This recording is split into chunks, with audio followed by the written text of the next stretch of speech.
Avval xabar berganimizdek, O'zbekiston Liberal Demokratik partiyasi Xalq bilan birga umummilliy dasturini ommaga e'lon qilgan edi.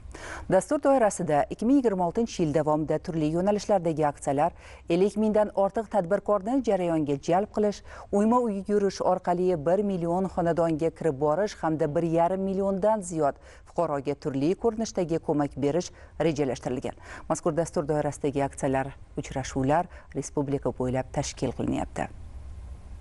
O'zbekiston Liberal Demokratik partiyasi tomonidan ilgari surilgan Xalq bilan birga umummilliy dasturi bugungi kunda joylarda izchil amalga oshirilib, aholi muammolarini joyida hal etish, inson qadrini ulug'lash va manzilli ijtimoiy ko'mak ko'rsatishga xizmat qilmoqda. Ayniqsa hududlarda o'tkazilayotgan yurakka yo'l va keksalarga mehr kabi aksiyalar orqali aholining ijtimoiy himoyaga muhtoj qatlamlari qo'llab-quvvatlanib, jamiyatda mehr-oqibat va hamjihatlik muhiti mustahkamlanyapti.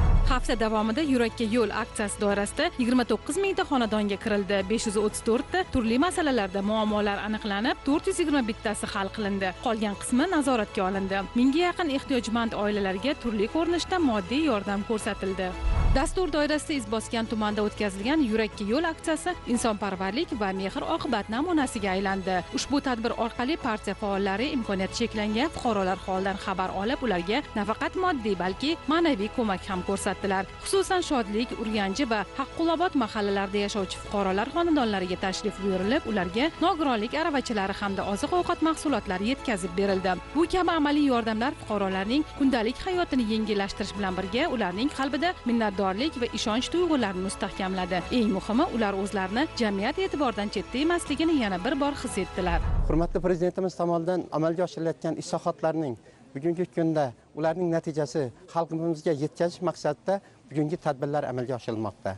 Chunki xalq bilan birga biz deputatlar, partiya faollari, umumjihatlik bilan hammamiz birgalikda mazkur aksiyalarni amalga oshirsak, xalqimiz bizdan albatta rozi bo'lish bilan birga prezidentimiz tomonidan amalga oshirilayotgan ishlarning ham natijasini xalqimizga yetkazgan bo'lamiz. To'rtko'l tumanida yurakka yo'l va keksalarga mehr aksiyalari orqali mahallalardagi o'nlab xonadonlar qamrab olinib, yolg'iz keksalar holidan xabar olindi. Shuningdek, volontyorlar tomonidan uy ishlarida amaliy yordam ko'rsatildi.